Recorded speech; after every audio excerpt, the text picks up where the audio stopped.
channel YouTube Mas dan Ember. Kaum yang memilih kafir, Nabi Saleh alaihissalam keselamatan atasnya merupakan salah satu dari 25 nabi utusan Allah Subhanahu wa Ta'ala yang menerima wahyu untuk dirinya sendiri. Nabi Saleh merupakan nabi kelima yang diutus untuk menyebarkan ajaran menyembah Allah. Eswetala setelah kehancuran kaum Ad yang hidup di zaman Nabi Hud. Beberapa ulama meriwayatkan jika Nabi Saleh alaihissalam memiliki seorang ayahanda bernama Ubaid. Nabi Saleh alaihissalam diangkat oleh Allah Subhanahu wa Ta'ala sebagai seorang nabi pada tahun 2100 sebelum Masehi.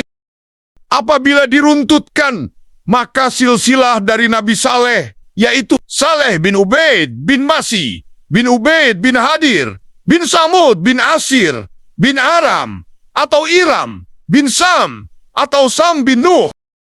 Jadi dapat disimpulkan, jika Nabi Saleh alaihissalam masih memiliki darah keturunan dari Nabi Nuh. Nabi Saleh alaihissalam berasal dari bangsa Arab, tepatnya suku Samud. Diriwayatkan dari Abu Zar, nabi-nabi lain yang berasal dari bangsa Arab selain Nabi Saleh alaihissalam adalah Nabi Syuaib alaihissalam, Nabi Hud, dan Nabi Muhammad. Nabi Saleh alaihissalam adalah nabi yang diutus setelah Nabi Hud alaihissalam dan sebelum Nabi Ibrahim alaihissalam. Semasa hidupnya, Nabi Saleh alaihissalam menetap di daerah Arab Utara, tepatnya di Al-Hir. Selama di Al-Hir, Nabi Saleh alaihissalam merupakan salah satu orang yang sangat dihormati dan dijunjung tinggi oleh penduduk Al-Hir, yaitu kaum Samud. Kaum Samud sangat pandai dalam hal memahat batu, terutama bata-bata pegunungan. Hal tersebut dikarenakan daerah Hadramaut yang merupakan tempat tinggal kaum Samud adalah pegunungan. Sesuai dengan firman Allah Subhanahu wa Ta'ala dalam Al-Qur'an surat Al-Fajr ayat ke-9. Dan terhadap kaum Samud yang memotong bata-bata besar di lembah. Quran surat Al-Fajr ayat 9. Kaum Samud yang menjadi target dakwah dari Nabi Saleh alaihissalam adalah kaum yang menyambung hidup mereka melalui bercocok tanam, arsitektur, dan berternak. Kemampuan yang dimiliki kaum Samud di bidang arsitektur sangatlah mengagumkan. Mereka memahat bukit berbatu yang banyak ditemukan di Al-Hir menjadi bangunan indah nan megah. Sedangkan pada hamparan tanah yang datar, mereka membangun istana-istana. Bukit-bukit batu yang dipahat oleh kaum Samud membentuk bangunan-bangunan rumah yang mereka tinggali dengan gaya khas peninggalan Yunani dan Romawi kuno. Pada saat itu, diketahui kaum Samud menyembah berhala sesuai yang dilakukan secara turun-temurun oleh nenek moyang mereka. Awalnya, kaum Samud sangat menghormati Nabi Saleh alaihi salam karena mereka menaruh harapan pada beliau untuk meneruskan tradisi kaum Samud, yaitu menyembah berhala. Namun ketika Nabi Saleh alaihissalam mulai menyampaikan ajakan untuk menyembah Allah Subhanahu wa Ta'ala dan bertakwa kepadanya, maka kaum Samud menjadi kecewa dan murka. Mereka mulai memusuhi Nabi Saleh alaihissalam karena beliau meminta untuk meninggalkan sesembahan berhala yang sudah menjadi bagian dari tradisi mereka secara turun-temurun. Selain memiliki kebiasaan menyembah berhala, tabiat lainnya yang dimiliki oleh kaum Samud adalah angkuh dan sombong. Mereka seringkali meremehkan dan memandang rendah kaum lainnya. Bahkan dalam kesehariannya mereka selalu berbuat maksiat seperti berzina dan mabuk-mabukan. Gaya hidup kaum Samud tersebut telah menyimpang jauh dari ajaran Allah Subhanahu wa Ta'ala. Oleh karena alasan tersebutlah Allah Subhanahu wa Ta'ala mengangkat Saleh menjadi nabi dan ditugaskan untuk berdakwah kepada kaum Samud seperti yang difirmankan oleh Allah Subhanahu wa Ta'ala dalam Al-Quran surat Al-Araf ayat ke-73. Dan kepada kaum Samud kami utus saudara mereka Saleh. Dia berkata, "Wahai kaumku, sembahlah Allah. Tidak ada Tuhan sembahan bagimu selain Dia. Sesungguhnya telah datang kepadamu bukti yang nyata dari Tuhanmu. Ini seekor unta betina dari Allah sebagai tanda untukmu. Biarkanlah ia makan di bumi Allah, janganlah disakiti. Nanti akibatnya kamu akan mendapatkan siksaan yang pedih. Quran Surat Al-A'raf ayat 73. Ketika Nabi Soleh alaihissalam mulai menyeru kepada kaum Samud tentang ajaran tauhid untuk menyembah Allah Subhanahu wa Ta'ala semata, maka kaum Samud terbelah menjadi dua kelompok yang saling bertentangan. Kelompok pertama yaitu yang mengikuti Nabi Saleh alaihissalam dipimpin oleh Junda bin Amru bin Mahlab bin Lubaid bin Jawas. Junda bin Amru adalah salah satu tokoh pemuka di kaum Samud. Sedangkan kelompok yang menentang Nabi Saleh alaihissalam dipimpin oleh Zuebi bin Amru bin Lubaid al-Habbab dan Rabab bin Syaher bin Julmas. Zuebi dan Rabab bahkan menghalangi ketika Nabi Saleh hendak mengajak sepupunya yaitu Junda bin Syihab untuk mengikuti ajarannya. Kelompok penentang yang diketuai oleh Zuebi dan Rabab berpendapat bahwa Nabi Saleh alaihissalam terkena sihir. Mereka tidak terima dengan ajaran yang dibawa oleh Nabi Saleh. Selain itu, Nabi Saleh alaihissalam juga dianggap sebagai penipu karena mereka tidak percaya apabila utusan Allah Subhanahu wa Ta'ala adalah manusia biasa, sama seperti mereka, sehingga mereka menuntut mukjizat sebagai bukti kerasulannya. Dijelaskan oleh para mufasir bahwa sebagai bukti kerasulan Nabi Saleh, kaum Samud menantang beliau untuk dapat mengeluarkan seekor unta betina yang sedang hamil 10 bulan dari sebuah batu besar yang ditunjuk oleh mereka. Nabi Saleh pun menyanggupi permintaan kaum Samud tersebut dan mulai berdoa kepada Allah Subhanahu wa Ta'ala. Kemudian dengan kuasa Allah Subhanahu wa Ta'ala, permukaan batu yang dipukul oleh tangan Nabi Saleh alaihis salam keluarlah unta betina dengan siri-seri. Sama persis seperti yang disebutkan oleh kaum Samud. Unta tersebut dikenal dengan sebutan anta betina alam. Maka terperanjatlah mereka. Kejadian mukjizat tersebut membuat sebagian dari kaum Samud yang menyaksikannya menjadi pengikut Nabi Saleh.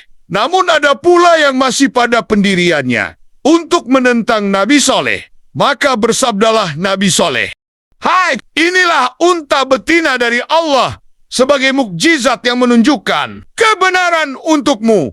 Sebab itu biarlah dia makan di bumi Allah. Dan janganlah kamu mengganggunya dengan gangguan apapun yang akan menyebabkan kamu ditimpa azab yang dekat." Quran Surat Hud ayat 64.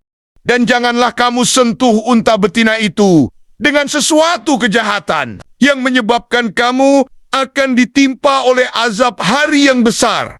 Quran Surat Asy-Syu'ara ayat 156. Seperti yang diriwayatkan dalam Al-Quran, Nabi Saleh berpesan kepada umatnya untuk tidak berbuat jahat kepada unta betina Allah. Bahkan Nabi Saleh mengizinkan kaumnya untuk memerah dan mengkonsumsi susu unta tersebut secara bergantian. Namun hal tersebut tidak serta-merta membuat mereka bersyukur dan berterima kasih. Para penentang Nabi Saleh bahkan tidak suka akan kehadiran unta tersebut karena dianggap meminum banyak air di sumber mata air milik mereka. Para kaum Samud yang menentang Nabi Saleh alaihissalam merasa kesal karena banyak ternak mereka yang kekurangan air. Mereka menganggap kehadiran unta betina hanya menambah beban mereka karena menghabiskan jatah air di sumber mata air. Mereka pun segera memikirkan rencana jahat untuk membunuh unta betina tersebut. Di antara orang-orang yang berencana melakukan pembunuhan terhadap unta betina Allah, terdapat dua wanita yang menjadi provokator rencana tersebut. Dua wanita tersebut adalah Syadu binti Mahya bin Zuhair al-Mukhtar dan Unaizah binti Gunaim bin Mijlas. Unaizah merupakan istri dari Zuebi, salah satu pemimpin kelompok penentang Nabi Saleh. Unaizah, dan Zuebi memiliki 4 orang anak perempuan dan membentuk perjanjian dengan Qudar bin Salif untuk dapat memilih salah satu anaknya apabila berhasil membunuh unta betina. Syaduk pun melakukan hal yang sama, yaitu menawarkan dirinya sendiri pada Mishra bin Mahrod bin Mahya apabila Mishra mampu membunuh unta tersebut. Qudar dan Mishra yang tergiur dengan tawaran, kedua wanita tersebut pun bertekad penuh untuk membunuh unta betina dengan mengajak 7 pemuda yang lain. Mereka mengawasi ketika unta betina sedang minum air di mata air. Lalu secara kilat memanah betis unta tersebut sembari menikam bagian perut unta dengan menggunakan pedang. Dengan begitu, terbunuhlah unta betina Allah yang merupakan mukjizat milik Nabi Saleh. Nabi Saleh as-Sa'lah sangat sedih ketika mendapati bahwa unta betina Allah telah dibunuh oleh kelompok penentangnya. Nabi Saleh alaihissalam pun segera mengingatkan para pembunuh unta agar segera bertaubat atau azab yang pedih akan datang. Namun mereka justru meremehkan peringatan dari Nabi Saleh alaihissalam, bahkan menantang agar azab segera diturunkan. Maka Nabi Saleh alaihissalam pun berpesan kepada mereka untuk bersukaria selama 3 hari sebelum datangnya azab, seperti yang diriwayatkan dalam Al-Quran surat Hud ayat ke-65. Maka mereka menyembelih unta itu, kemudian dia Saleh berkata, "Bersukarialah kamu semua di rumahmu selama 3 hari." Itu adalah janji yang tidak dapat didustakan. Quran surat Hud ayat 65. Pada hari pertama sebelum datangnya azab yang menewaskan pembunuh unta dan para kaum Samud yang ingkar, wajah mereka berubah warna menjadi kuning. Pada hari kedua, wajah mereka menjadi merah. Dan pada hari ketiga, wajah mereka menjadi berwarna hitam. Diriwayatkan oleh Ibnu Katsir, pada hari keempat, setelah matahari terbit, maka datanglah azab Allah Subhanahu wa Ta'ala yang dahsyat kepada kaum Samud yang ingkar. Azab yang diterima oleh mereka adalah terdengarnya suara keras dari langit dan terjadilah gempa bumi yang dahsyat sekali. Para pembunuh unta dan kelompok penentang Nabi Saleh alaihissalam pun mati, bergelimpangan di rumah mereka masing-masing. Diceritakan bahwa tidak ada satupun kelompok penentang Nabi Saleh alaihissalam yang selamat, kecuali Kalbah binti Asal. Kalbah adalah seorang budak perempuan yang pada saat azab terjadi, melarikan diri ke arah perkampungan Arab, lalu menceritakan kejadian azab tersebut kepada penduduk di sana. Kalbah diberi minum oleh salah satu warga perkampungan tersebut. Namun setelah minum, Kalbah langsung tewas seketika. Begitulah azab Allah Subhanahu wa Ta'ala. Sedangkan Nabi Saleh dan para pengikutnya yang beriman kepada Allah Subhanahu wa Ta'ala selamat dari kejadian tersebut, meskipun tidak diceritakan dalam Al-Quran mengenai kehidupan Nabi Saleh alaihissalam dan pengikutnya setelah kejadian yang menimpa kaum Samud.